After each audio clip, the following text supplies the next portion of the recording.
The federal judge hearing Hunter Biden's plea deal said that she had to defer the deal upon learning that Hunter Biden is under federal investigation for allegedly working as an unregistered foreign agent.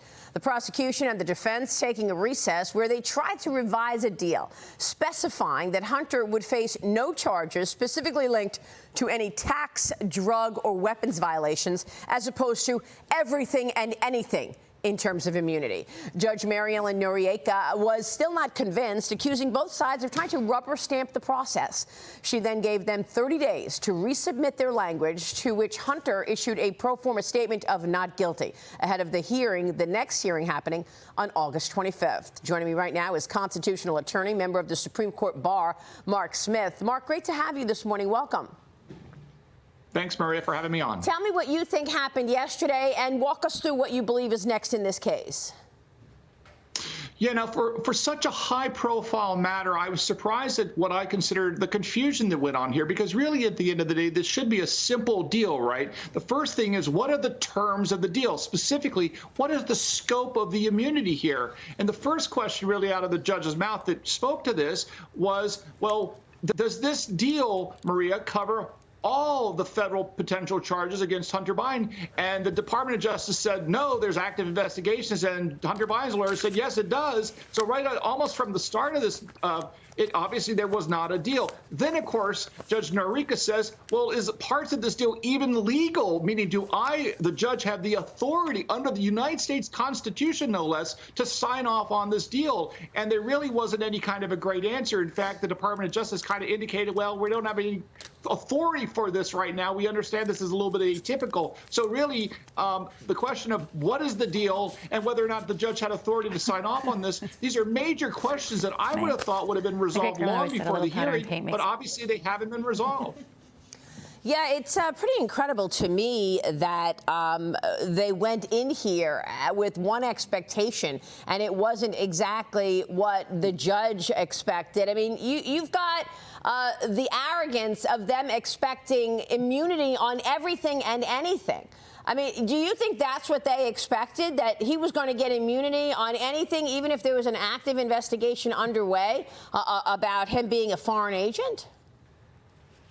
Well, one wonders whether or not there was some sort of implicit understanding among the lawyers in this matter, because it seems to me that if you think about it from the Department of Justice's point of view, they have a lot of different issues at play here. One of which is, are they appearing to be fair?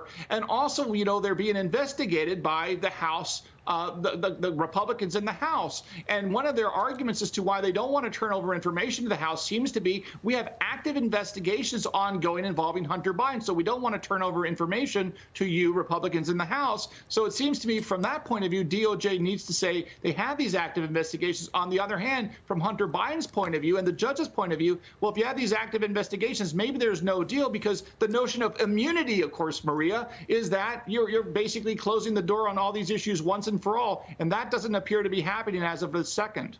Yeah, more criticism for Hunter as we see him arrive and leave the Delaware court in a taxpayer-funded motorcade, by the way. But the White House maintains he's simply a private citizen. Look at this. Watch this. Hunter Biden is a private citizen, and this was a personal matter for him.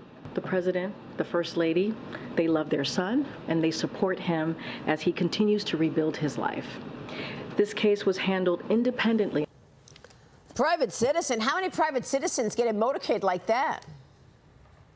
Well, absolutely. I mean, it's clearly that he's a special person with this regard as far as the government is concerned. But again, at the end of the day, this is why we have federal judges. And I have to give great credit to Judge Noriega here for really doing her job to making sure not only is the process fair to all involved, including, frankly, to Hunter Biden. He has constitutional rights here that have to be respected. And on the other hand, of course, she wants to make sure this process appears to be fair, because so far, in many respects, it hasn't appeared fair. And Judge Judge Noriega clearly wants to make sure this appears fair. So if this deal finally closes and there is a final plea, Maria, I think she wants to make sure that she doesn't, that no one can criticize this 2-3 years down the road. And I have to say, she's doing a very good job of being earnest and serious to make sure that she gets this right for all the parties involved, including, frankly, the American public. Yeah, I mean, it was refreshingly honest. I totally agree, Mark, and kudos to her. Real quick before you go, what happens next? They've got a 30-day reprieve here. They've got to come back and present their new deal. What are you expecting?